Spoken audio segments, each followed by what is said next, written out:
channel Vikas Sir Accountancy Update Sir. Today I am going to discuss about the chapter that is admission of a partner.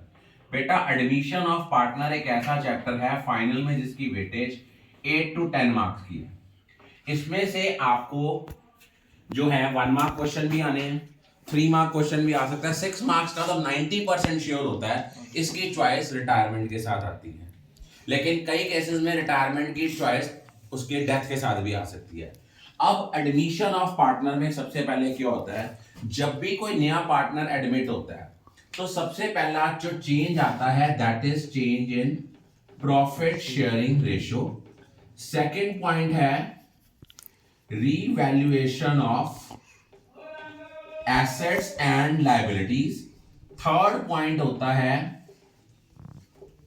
Distribution of accumulated profits, reserves and losses, and last point होता है capital adjustment. अब हम लोगों को कुछ चीजें जो हैं वो दिमाग में बार बार ध्यान में रखनी है। वो क्या चीजें हैं, अब यहाँ पे क्वेश्चन जब आता है 6 मार्क्स का, मान लो आपका एडमिशन का क्वेश्चन आया है, सबसे पहले हमने क्वेश्चन जब अटेम्प्ट करना है हमने एक चीज ध्यान में रखनी है, हमने वो क्वेश्चन अटेम्प्ट करना है जहां पे अकाउंट पूछे गए हो, ना कि जर्नल एंट्रीज। अब हम लोगों ने जैसे सपोज आपको रीवैल्यूएशन अकाउंट बनाना आता है, एक चीज याद रखना, रीवैल्यूएशन अकाउंट की जगह वो आपको profit and loss adjustment account भी कह सकता है।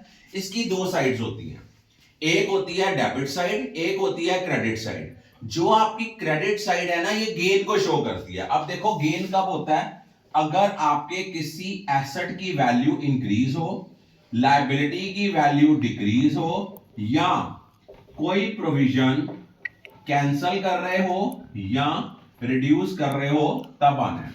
डेबिट साइड पे आना है अगर एसेट की वैल्यू कम हो रही है, लायबिलिटी इंक्रीज हो रही है, और अगर आपने कोई प्रोविजन क्रिएट की है या इंक्रीज की है तो। अब एक चीज याद रखना, वर्कमैन कंपेंसेशन के अगेंस्ट लायबिलिटी अराइज हुई है, इसको रिवैल्यूएशन अकाउंट में तभी लेना है अगर आपकी लायबिलिटी की अमाउंट जो है वो ज्यादा है as comparative to workman compensation fund. ये कब लेना है, if liability is greater than workman compensation fund. अगर आपकी बाय वाली साइड ज्यादा है और टू वाली साइड शॉर्टर है तो प्रॉफिट है, अगर बाय वाली साइड शॉर्टर है तो लॉस है। अब एक चीज याद रखना, अगर वर्ड लिखा है इंक्रीज्ड टू डिक्रीज्ड टू तो आपकी डिफरेंस की अमाउंट आनी है। अगर आपका लिखा है इंक्रीज्ड बाय डिक्रीज्ड बाय तब आपने सेम अमाउंट लेनी है। अगर लिखा है वैल्यूड एट तब भी आपने डिफरेंस की अमाउंट लेनी है। एक चीज आपने और याद रखनी है, अगर वहां लिखा हुआ है stock is under valued, mean पहले स्टॉक की वैल्यू कम है, अब आपने अपने स्टॉक की वैल्यू को बढ़ाना है। अंडर वैल्यूड है, जैसे सपोज वहां दिया हुआ है stock is under valued bye 10%, तो अब इसकी वैल्यू निकालनी है, कितनी इंक्रीज करनी है, 10/90। अगर वहां लिखा हुआ है स्टॉक की वैल्यू है 99,000 और ये ओवर वैल्यूड है by 10%, rate over 100 plus rate. अब मेजॉरिटी स्टूडेंट्स की गलती कहां आनी है, जहां पे आपका पॉइंट जो है वो गलत होना है। अनअर्न्ड इनकम जो होती है ये लायबिलिटी है, अक्रूड इनकम आपका एसेट है, ये चीजें आपने याद रखनी है। और एक चीज याद रखना, एम्प्लॉय प्रोविडेंट फंड अगर दिया गया है बैलेंस शीट में, जैसे कि मैंने आप लोगों के साथ आरएसपीएल पेपर शेयर किए हैं, आरएसपीएल 1, आरएसपीएल 2, आरएसपीएल 3, आपने उसमें से ये क्वेश्चन करने हैं एडमिशन के। मैंने आपके साथ उसकी मार्किंग स्कीम भी शेयर की है, प्लस मैंने 2 गवर्नमेंट स्कूल के पेपर्स आपके साथ डिस्कस किए हैं, आपने उनमें से भी ये जो सम्स हैं एडमिशन के सॉल्व करने हैं। अब एक चीज याद रखना, जब आपका पार्टनर्स का कैपिटल अकाउंट बनता है तो पार्टनर कैपिटल अकाउंट की आपकी 2 साइड होती हैं, one is debit side, another is credit side. जो ट्रांजैक्शन पार्टनर के कैपिटल बैलेंस को रिड्यूस करती हैं वो आती हैं डेबिट साइड में, और जिससे बैलेंस इंक्रीज होता है वो आता है क्रेडिट साइड पे। ओपनिंग बैलेंस आ गया, बाय बैलेंस ब्रॉट डाउन, कोई नया पार्टनर कैपिटल लेके आया है बाय कैश और बैंक, वो इधर आ गया। अगर नया पार्टनर गुडविल कैश में लेके आया तो एंट्री होनी है बाय प्रीमियम फॉर गुडविल। सिर्फ जो आपका नया पार्टनर गुडविल कैश में लेके आया है, सिर्फ इस गुडविल को सैक्रिफाइसिंग रेशियो में बांटना है। Rest all the things, all the points will be distributed among old partners in old ratio. अगर सपोज कर लो एक नया पार्टनर गुडविल कैश में नहीं लेके आता, बाय जेड्स करंट काउंट लिख के एक्स और वाई के कॉलम में इन सैक्रिफाइसिंग रेशियो। कोई रीवैल्यूएशन का प्रॉफिट है, वो भी आपने old partners in old ratio बांटना है। कोई आपके अकोमुलेटेड प्रॉफिट्स हैं, कोई रिजर्व्स हैं, ये भी आपने old partners in old ratio बांटने हैं। कोई गुडविल जो ऑलरेडी बैलेंस शीट में दी हुई है, इसको भी आपने old partners in old ratio he distribute करना है। कोई रीवैल्यूएशन का लॉस है, इसको भी बांटना है। अगर कोई प्रॉफिट एंड लॉस का बैलेंस शीट की एसेट साइड पे दिया है तो ये लॉस है, ये डेबिट बैलेंस, इसको भी आपने old partners in old ratio बांटना है।